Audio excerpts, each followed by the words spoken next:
Our guest tonight is Larry Pinckney, activist and a member of the original Black Panther Party. He joins us to talk about the situation in Ferguson, Missouri, and also what he thinks about President Obama's job performance. Thank you for joining us, Mr. Pinckney. Thank you. It's always a pleasure to be with you. Thank you. All right, now I'll tell you, Larry, I just had some boots on the ground out in Ferguson, Missouri. We still have a team out there right now. And what are your thoughts about the situation? We'd been out there since, I guess, last Tuesday, and we saw them gas peaceful protesters, but that's not to say that everybody in the crowd was peaceful. You definitely had some provocateurs trying to stir things up, throwing Molotov cocktails, throwing rocks at the police. So what is your general take on the situation? More of the same. You know, what my take on the situation is that we're going to see more and more of the agent provocateur activity. It's not just in Ferguson, but it's throughout this country.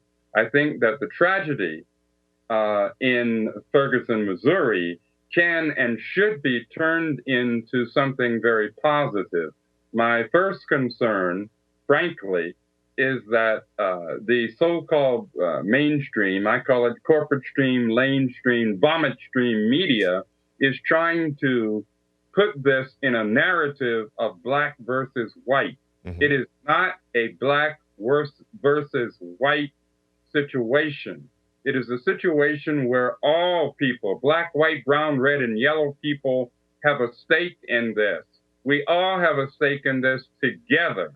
So that's my general thought on that. But let me say very quickly that this is not just about Michael Brown or Michael Brown's family. Let's also remember the young white man by the name of Brandon Ellingson, that's Ellingson, who died in the custody, also in Missouri, of the state troopers, state police of Missouri. And this is quite recent. Again, his name is Brandon Ellingson. And I emphasize that our struggle is we the people. It's a constitutional struggle. Mm-hmm.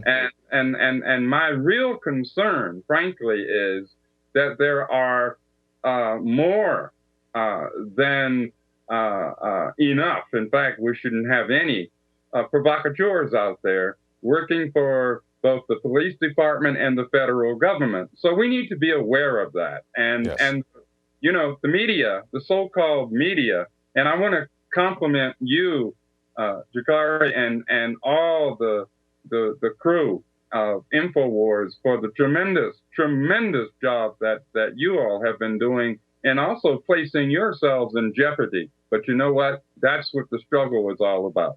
Yeah, and I definitely appreciate that, Mr. Pinckney, because just like you said, you have to go through those to those extremes to bring people the truth, because we want that to be exposed. What's going on? Like I said, there's plenty of blame to go around. Not everything the police do is great. Not everything the crowd in general does is great. But as you pointed out, this is not a white thing. It's not a black thing. It's not a Hispanic thing. It's not an Asian thing. This is about people just coming together saying we've had enough of the police brutality. We've had enough of the unaccountability, and we want some answers in this community, not just here, all around the country. You talk about other white people who have been victims of police brutality. Kelly Thomas in California famously was beaten to death screaming for his parents, "Daddy, please save me from these vicious attacks." But we want a peaceful resolution all the way around.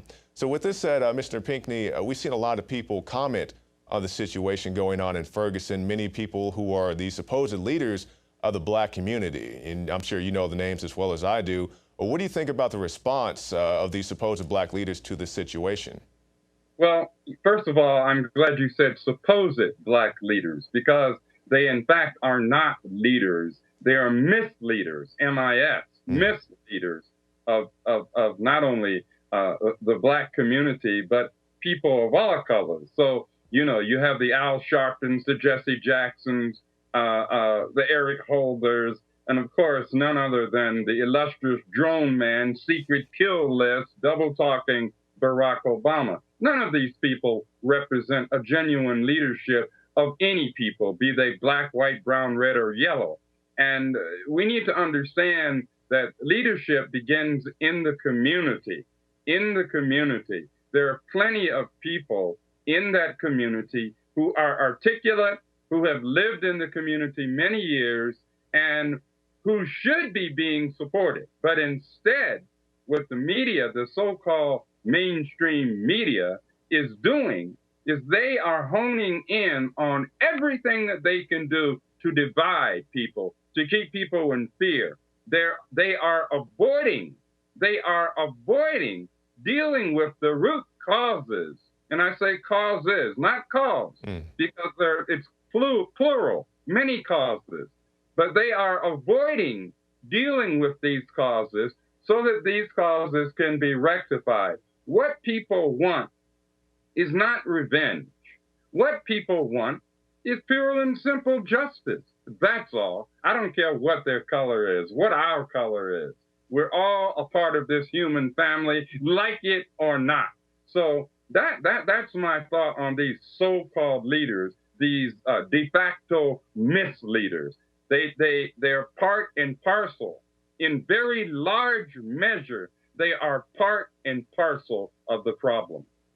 I noticed you also mentioned President Obama there, and I know you've been keeping tabs on him and his job performance. What do you think about his recent handling of not only this situation, but just how he's supposedly running things in general? Well, I think Drone Man, Secret Kill List, NDAA signing, double talking President Obama has shown repeatedly that his interests are not, I repeat, are not the interests of everyday, ordinary, struggling black, white, brown, red, and yellow people. I think his job performance is pathetic. I think his job performance shows over and over again that he could give one. Let me keep from cursing here. He could care less.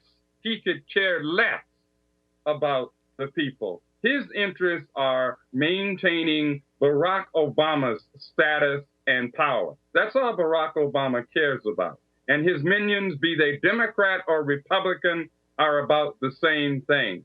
And this is really important that we understand.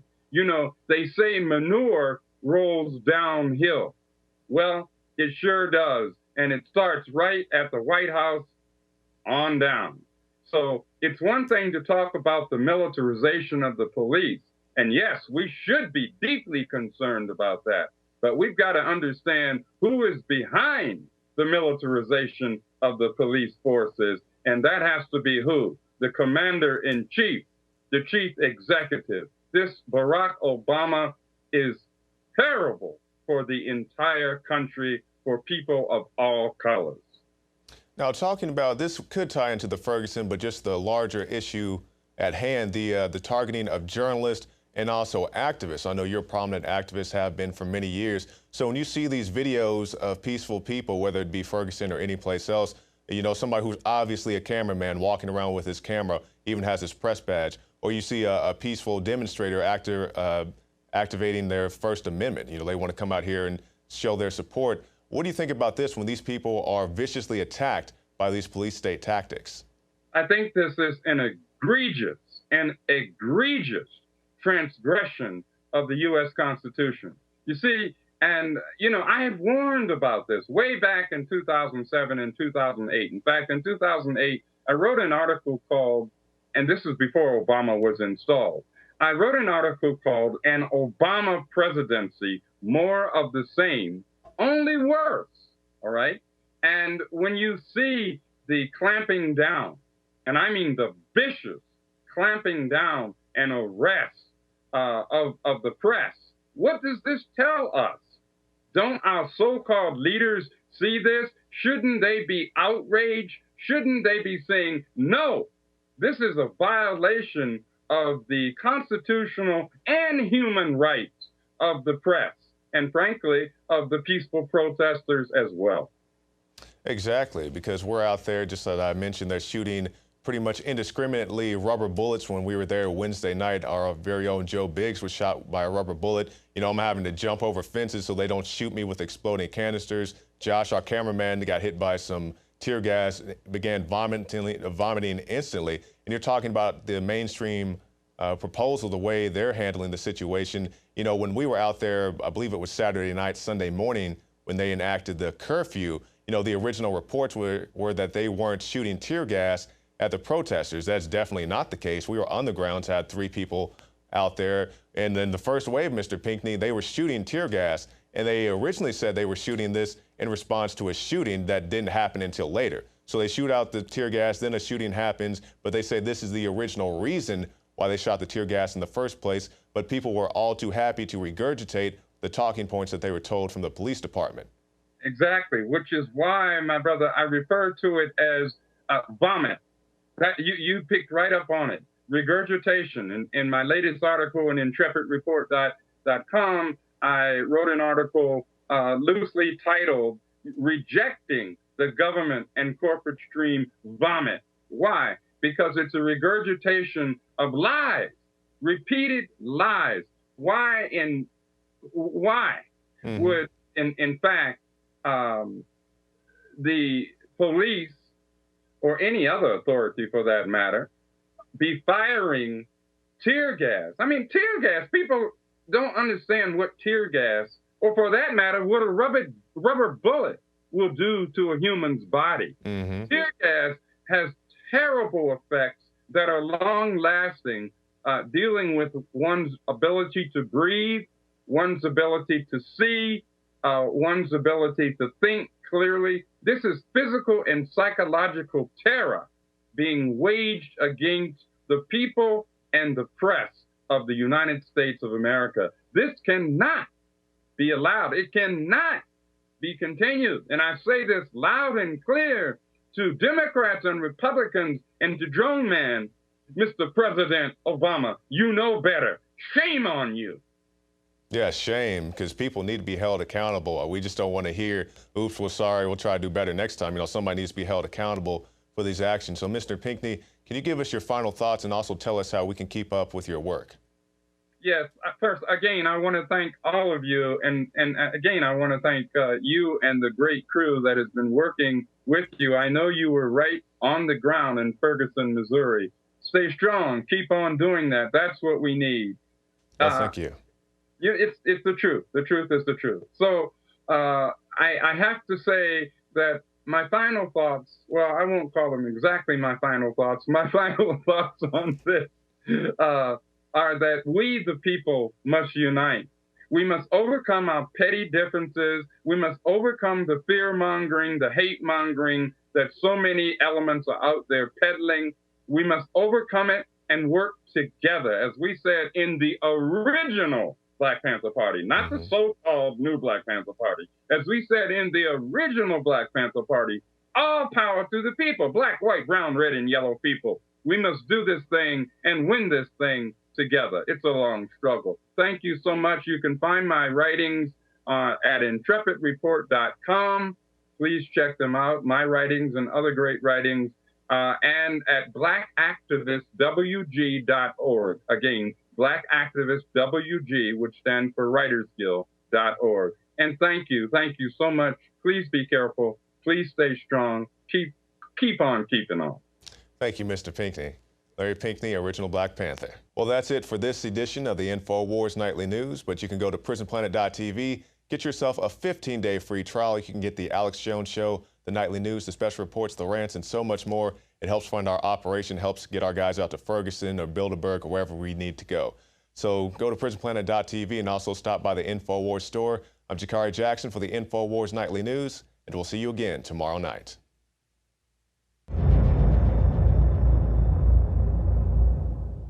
Celebrate the spirit of freedom and liberty upon which our nation was founded at InfoWarsShop.com. Molon Lave is ancient Greek for come and take it. This popular design combines both classic Greek Spartan imagery with modern M16 assault rifles. Now available in women's tees and proudly made in the USA. And now you can protect yourself from corrupt cops with the InfoWars dash cam. It's your car's black box that records all that the driver sees and hears. And introducing the Block It Pocket. It renders your phone undetectable while protecting your private data and your health. Or take back your privacy and protect your personal information by getting your very own Detractor cell phone pouch. So get incredibly high-quality, freedom-based products and help fund the revolution. at InfoWarsShop.com. You are watching the InfoWars Nightly News, which airs 7 p.m. Central at InfoWarsNews.com. Members can share their passcodes with up to 11 other people, and your support is helping us defend liberty worldwide.